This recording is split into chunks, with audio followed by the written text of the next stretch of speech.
The year is 1995. The residents of Canovanas awake to 150 dried carcasses of goats, cows, chickens, and other farm animals. Nothing but 2 to 3 puncture wounds in the neck or chest area to show how the animals had died. What creature could have done this? What creature drinks the blood of farm animals? Some say it was an alien, others a kind of ape, and still others a canine. What really is a Chupacabra, and why does it look drastically different in each monster manual? Hi everybody, my name is Brett, and this is The Fantasy Historian, a channel that uncovers the history behind our favorite fantasy elements, characters, and creatures across different media. I'm also compiling a bestiary of all our favorite creatures across different IPs. As always, I like to start by giving a summary taken from the most relevant monster manual or compendium to get a picture on how this creature is used in fantasy. For the Chupacabra, I will be using Plain Shift Ixalan from Dungeons & Dragons, and a little bit from the 2nd edition Monster Core manual from Pathfinder. When we think of a Chupacabra, what do we imagine? Depending on where you're from, or which depiction you have seen, this question is a bit harder than other creatures we have covered. Taking a look at the illustration in the Plain Shift Ixalan manual, we see a large canine beast lurking in the shadows with glowing eyes, patches of thick fur, and a feral, rabid look. Looking at the 2nd edition Monster Core manual from Pathfinder, we see an entirely different looking creature. Very much reptile/alien-like, this creature has spines that run the length of its body, a face that is a mixture between human and reptile, 4 fingered talons, and a tail, and it's depicted as walking bipedally. Taking a look at the monster sheet in the Plain Shift Ixalan manual, I skipped the specific stats in favor of abilities that can make a callback to history and understanding of what the creature can do. I will note, however, that it has a challenge rating or a danger level of 3 out of 30. It is a medium monstrosity with an alignment or temperament of neutral evil. It has dark vision, perception, and stealth, with no known language that it can speak. It also has resistances to bludgeoning, piercing, and slashing from non-magical objects. Taking a look at its traits, of which it only has one, sunlight sensitivity. While in sunlight, the Chupacabra has disadvantage on attack rolls, as well as on wisdom perception checks that rely on sight. Actions: bite, melee weapon attack, reach of 5 feet, 1 target. Deals piercing damage. If the target is a creature, it must succeed on a DC 13 strength saving throw or be knocked prone. Drain blood. Melee weapon attack with a reach of 5 feet on 1 creature that is prone, incapacitated, or restrained. Deals necrotic damage. The target must succeed on a DC 13 Constitution saving throw, or its hit point maximum is reduced by an amount equal to the damage taken, and the Chupacabra regains hit points equal to that amount. The reduction lasts until the target finishes a long rest.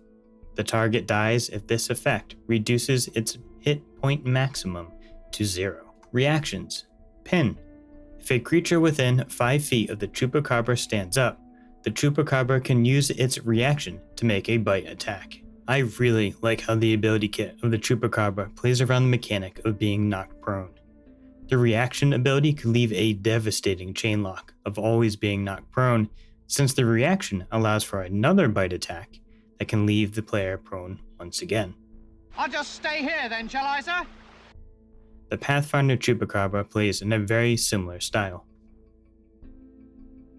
Taking a look at the lore of the Chupacabra in the Plain Shift Ixalan Monster Manual is very light, and is more specific to the Ixalan setting, so we will read the lore from the Pathfinder entry. Feel free to pause the video here though, if you want to read the Ixalan one.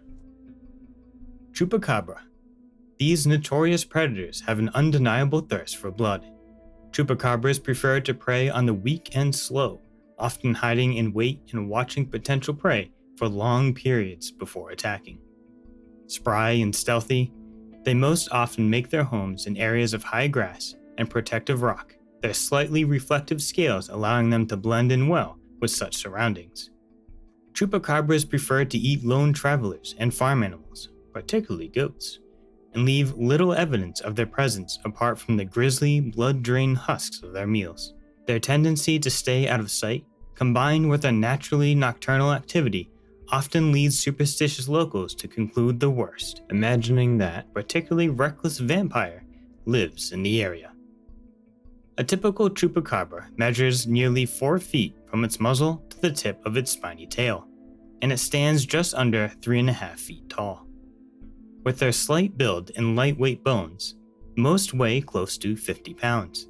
They mate rarely, and only during the hottest months, with the females each producing a single egg that hatches into a tiny, dehydrated creature. The mother usually leaves helpless prey in her cave so the hatchling can immediately feed.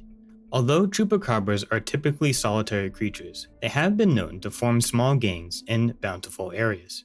Members of these groups work well together, growing bold enough to attack larger animals, small herds, and otherwise more dangerous prey. Stories of chupacabras attacking travelers or laying siege to farmhouses typically stem from the hunting practices of such gangs. Regions where chupacabra activity like this is more common often have complex and colorful myths and tall tales about chupacabra capabilities or motive, and a few of the claims, such as that some chupacabras can fly, are all too true. And there's a little blurb over here. Winged chupacabras. Some chupacabras are mutants with large reptilian wings and have been known to carry off goats or even children. A winged chupacabra has a fly speed of 50 feet. Other chupacabras grow much larger, up to medium-sized, and can stand eye to eye with a full-grown human. These chupacabras have elite adjustments to their statistics. From the monster manuals, we get a picture of a stealthy vampiric beast that is either reptile or a canine in physique that preys upon goats and other livestock, sucking their blood dry. One of the biggest questions I have is, why 2 different portrayals that are vastly different? It's time to take a dive into history to see how much of this creature is pulled from history and folklore. And to do that, we need to travel to the region where it all started. Puerto Rico, here we come.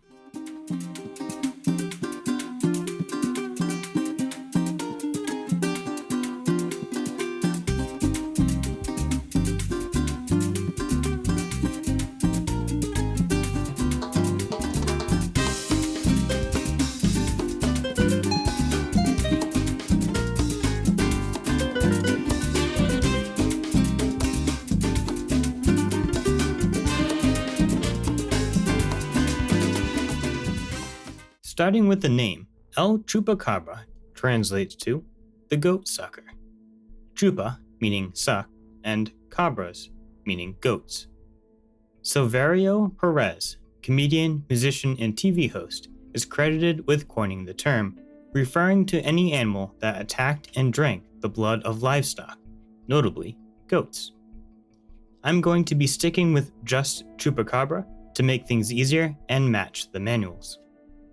In the month of March, during the year 1995, 8 sheep were killed in Orocovis, Puerto Rico. An odd sight that seemingly drained of blood with 3 puncture wounds in the chest or neck. Months later, in August 1995, an eyewitness named Madeline Tolentino said she saw the creature outside her home in Canovanas, Puerto Rico. Investigations were already underway in the area for the explanation of 150 farm animals and pets that had been killed. Tolentino described the beast as, and I quote, about 4 feet tall, more or less. At the time, it was walking like a human on both legs. Its arms were drawn back in an attack position, as though it were a TV or film monster. It had 3 long, skinny fingers. The arms were also very long. Its legs were long and skinny, and I could see 3 separate toes. For a nose, it had 2 little holes, and its mouth was a slash. I noticed something odd on its lower back. They were like feathers, but flat on its back. At no point did they rise. In an interview conducted by Mark Davenport in February 1996, Madeline said the feathers became erect and moved rapidly from side to side. Editorial comment in original, Correll's 1997, end quote. It is from this description that Pathfinder's Monster Core manual is referencing. During the time period between 1995 and 2000, the Chupacabra was different from the canine or dog-like appearance. This more alien-like creature is sometimes referred to as the original or OG Chupacabra. This was not the first time something extraordinary was described as the cause of an attack on farm animals. A similar instance had occurred earlier in 1975 in the small town of Mocha, Puerto Rico. In a similar fashion, farm animals seemed to be sucked dry of blood with only small circular holes as proof that they were attacked. One of the explanations was attributed to El Vampiro de Mocha, or the Vampire of Mocha. Fast forwarding to the 1990s again, the fear was very real. Hunters patrolled and kept watch, protecting loved ones, animals, and pets. Even the mayor of Canovanas organized multiple Chupacabra hunts. However, a Chupacabra was never found. The mysterious killing of farm life and pets continued on and spread far and wide. Sightings were recorded in Mexico, Chile, Argentina, United States as far up as Maine, Spain, Russia, and the Philippines. The description varied from having a tail to no tail, having wings, as mentioned in Pathfinder, or no wings, having a hairy ape-like body, being able to camouflage, and having different colored eyes. The way it moved varied from bipedally, running like a gorilla, hopping like a kangaroo, flying, and or levitating. Then something strange happened. After 2000, the depiction of the Chupacabra changed drastically. No longer was it an alien/reptile, but a canine. But why? How could such a drastic change happen? Well, for one thing, a body was found. Remember that a Chupacabra is the description for anything that sucked goats dry of their blood. The same iconic puncture holes and drained bodies of farm animals were occurring all over, and up to this point, the Chupacabra had eluded all attempts at discovery. A canine creature was being seen in places like Mexico and Texas. And in 2007, the body of a supposed Chupacabra was found as roadkill next to a homeowner's ranch in DeWitt County, Cuero, Texas. Quoting from an article in the Texas Standard from November 1st, 2023, that is recounting the tale 16 years later. Quote, "The beast on display is hairless, with black leathery skin, canine features, and bright blue eyes. The legs in the back are longer than the front, giving an unnatural arch, and its lower jaw is much shorter than its snout." End quote. This hairless or patchy canine, with leathery, scaly skin found in 2007, has since become the description of Chupacabra sightings, and many more bodies have been found. All DNA tests have come back as coyote, dog, fox, or some sort of hybrid, as these animals can interbreed. Sometimes a raccoon in similar condition will show up. The reason for this loss of hair and scaly leathery skin is due to mange. Small spider-like mites will live generations on and in the skin of animals until it dies. Animals with weak immune systems are especially vulnerable, and animals with mange will look rabid, sickly, and, well, look unlike any other creature known. Reasoning and explanations about the Chupacabra range wildly. Some say that the Chupacabra is an alien, or some sort of top-secret experiment that escaped from the US military base on Puerto Rico. Others say it is a misunderstanding of conditions that can be proven scientifically, like a misunderstanding of blood settling, livor mortis, where blood pools to lower parts of the body due to gravity after death, making a body look drained of blood. Even the movie Species came into play, as Tolentino's description looks arguably similar to Sill, and was released a month before the sighting, on July 7th, 1995. When asked in an interview, Tolentino said that she had seen the movie when it came out. One last thing I want to add, as I personally find this intriguing about the Chupacabra, is the role the internet played during this time period. With dial-up internet access,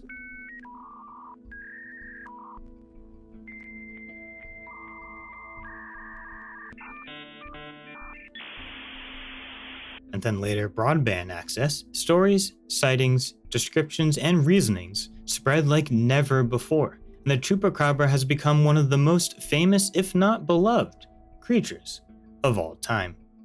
There is so much more to the Chupacabra that could be said and other connections that can be made, but this is sufficient for us to bring this creature to life. If you want to learn more about the Chupacabra, check out the sources in the description below. Overall, we can see the connections that both Pathfinder and Dungeons & Dragons were making. From the descriptions of the Chupacabra to the elusive and vampiric abilities given to it. The ecology and biology of a Chupacabra. Both Dungeons & Dragons and Pathfinder do a great job at incorporating history to produce the fantasy version of a Chupacabra. I will be using them in combination with history to flesh out the biology and ecology of our Chupacabra. According to history and the Monster Core manual, Chupacabras are roughly 3.5 to 4 feet, or 1 to 1.2 meters tall, and 4 feet, or 1.2 meters, long. It weighs around 50 pounds, or 22.7 kilograms. The lifespan of a Chupacabra is unknown, but we do know the lifespan of coyotes, which can live up to 8 years in the wild. Sticking with the life cycle of a Chupacabra, the lore states that, quote, they mate rarely and only during the hottest months, with the females each producing a single egg that hatches into a tiny, dehydrated creature. The mother usually leaves helpless prey in her cave so the hatchling can immediately feed, end quote. For the canine, a coyote has an average litter size of 4 to 7 pups. What about its diet? Chupacabras drink the blood of farm animals like goats, its favorite, cows, chickens, and so on. Small pets and children need to be watched, as Chupacabras are opportunistic hunters, preying upon any easy target. Larger Chupacabras, or a pack of them, will hunt a larger prey, including human adults. Alright, there we go. Now let's see how Chupacabras interact with their surroundings. Chupacabras can be found in tropical/subtropical areas, and in rare instances in the colder continental climates. Favoring plains, deserts, and rocky outcrops, or forests and jungles, Chupacabras will either hunt alone or in packs of varying sizes. Even in the desert, Chupacabras excel in stealth, stalking prey under the cover of night until an opportunity arises to pounce. The reptilian Chupacabras have a bit of an advantage over its counterpart by being able to reflect different colors with their scales to blend in with their surroundings. Some Chupacabras even have wings, swooping in like a hawk, grabbing prey and flying off, repeating this behavior until their hunger is quenched. The people of Ixalan and Sopotl fear these elusive hunters, and for good reason. The feeding grounds of the Chupacabra is full with the dried husks of the dead due to the common practice of surplus killing. The warrior poet Huatli from Ixalan eloquently said this about the Chupacabra, quote, shadow birthed it, the moon gave it eyes, and the jungle gave it teeth. But it was death that taught it cruelty. I always like to end each video by brainstorming some ideas together. It is helpful to look at other works where the Chupacabra is used. Number 1. Red Dead Redemption, Undead Nightmare, allows players to hunt the Chupacabra. Number 2. The X-Files, Season 4, Episode 11, El Mundo Gira. The X-Files episode leans heavily into the alien Chupacabra, which makes sense since it was released in 1997. Number 3. Scooby-Doo and the Monster of Mexico in 2003. The Chupacabra is depicted as the more ape-like creature from eyewitness reports. Number 4. Hotel Transylvania 3, Summer Vacation. Depicted as a humanoid hybrid, wearing a Mexican charro suit, Hotel Transylvania gives the Chupacabra a comedic twist. Number 5. Chupa. Flipping the Chupacabra on its head, the Netflix movie Chupa turns the Chupacabra into a cute and rare creature that is being hunted for its healing powers. Quite a deviation from history, but an interesting spin nonetheless. Chupacabras make a great creature to incorporate into any work. The two different depictions, with all different variants in between, allow for creativity on what role the Chupacabra can play. Want to add a bit of sci-fi into your fantasy games or books without diving too deep? Look no further. Need a well-known creature in a desert or jungle environment? Or planning a Puerto Rican, Mexican, or Aztec setting? Chupacabra has you covered. Players can go on hunts to protect villages from starvation, looking at clues as to what was killing all of the farm animals. Or have the Chupacabra as a pet, or familiar that can be summoned. Depending on whether the Chupacabra is fighting alone or in a large pack, the danger level of the engagement can be varied easily to fit your needs. Be wary of that prone mechanic though, as a pack of them can possibly keep someone locked down permanently. I hope this video was fun and educational. Be creative and find ways to incorporate the Chupacabra into your own work. Like and subscribe if you're inclined to do so, and I will see you all in the next one.